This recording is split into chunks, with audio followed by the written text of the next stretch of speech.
Hi friends, present Jio హాట్‌స్టార్‌లో తెలుగు ఆడియోలో stream అవుతున్న mister Desh Pandey web series ఎలా ఉందో తెలుసుకునే ముందు నా ఛానల్‌ని ఎవరైనా ఫస్ట్ టైం విజిట్ చేస్తే ప్లీజ్ సబ్స్క్రైబ్ చేసుకొని లైక్ చేయడం ద్వారా ఈ కొంతమందికి బూస్ట్ అయితే వీడియో అవుతుంది.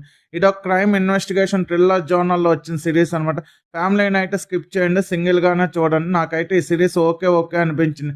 స్టోరీ లైన్ ఏంటంటే దేశ్ పాండే కొన్ని ఇయర్స్‌గా హైదరాబాద్ జైల్‌లో ప్రిజనర్‌గా ఉంటారనమాట. కారణం ఏంటంటే తను సీరియల్ కిల్లింగ్ వల్ల జైల్‌లో ఉంటుంది. ప్రెజెంట్ మళ్ళీ సేమ్ ఫార్మాట్‌లోనే కొన్ని సీరియల్ కిల్లింగ్స్ అయితే ముంబైలో జరుగుతాయి. Same pattern of Desh Pandey copy cat killings అనమాట.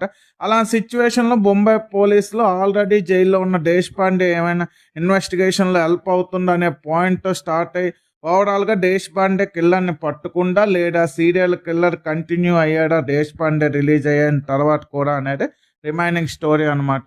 కిల్లర్ ఎవరు, ఎందుకు చేస్తున్నాడు, దేశ్ పాండే ఎవరు, ఎందుకు అందరిని చంపింది అనేది రిమైన్ సిరీస్లో చూపిస్తారనమాట.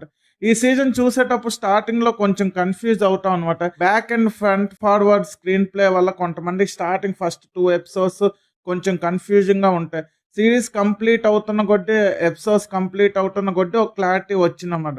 ఈ సిరీస్లో చాలా లాజిక్స్ మిస్ అవుతారు. చాలా మంది మీద డౌట్ రైజ్ అవుతుంది సిరీస్ చూసేటప్పుడు.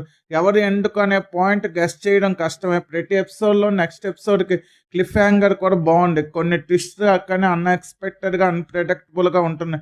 కాపీ క్యాట్ మోటివ్ కూడా బాగుంటుంది అన్నమాట. క్యారెక్టర్స్ చాలామంది ఉన్న మాధురి దీక్షిత్ గారి రోల్ చుట్టూ సిరీస్ తిరుగుతూ ఉంటుందన్నమాట. బ్యాక్గ్రౌండ్ స్కోర్ కూడా ఓకే. అన్ని పాజిటివ్స్ అయినా నెగిటివ్స్ ఏమీ లేదా ఈ సిరీస్లో అంటే సిరీస్ చాలా లాగ్ అనిపిస్తుంది. 7 ఎపిసోడ్స్ ఉన్న ఆల్మోస్ట్ 5.5 అవర్స్ సిరీస్ అయితే ఉంటుందన్నమాట. కొన్ని సిరీస్ సీన్స్ అయితే లాజిక్సే ఉండవు. అసలు ఇన్వెస్టిగేషన్ చేయకుండానే ముంబై పోలీసులు ఎందుకు దేశ్ పాండేని కలిశారు అనే పాయింట్కి ఒక ప్రాపర్ ఎక్స్ప్లెనేషనే ఉండదన్నమాట. స్క్రీన్ ప్లే చాలా వరకు చాలా మందికి సిరీస్ స్టార్టింగ్లో అర్థం కాకపోవచ్చు. బోరింగ్గా కూడా ఉంటుంది సిరీస్ స్టార్టింగ్లో. ఓవరాల్గా రన్ టైం ఎక్కువైనా సరే థ్రిల్లర్ అండ్ ఇన్వెస్టిగేషన్ జోనర్స్ ఇష్టపడే వాళ్ళు ఒకసారి ఈ సిరీస్ని అయితే ట్రై చేయొచ్చు. ఈ సిరీస్కి నేను ఇస్తున్న రేటింగ్ 2.5/5. ఇలాంటి జెన్యూన్ రివ్యూస్ కోసం నా ఛానల్ సబ్స్క్రైబ్ చేసుకోండి. వీడియో నచ్చితే లైక్ చేయండి. వీడియో మీ friends and family members share చేయండి. Thanks for watching. Jai Hind.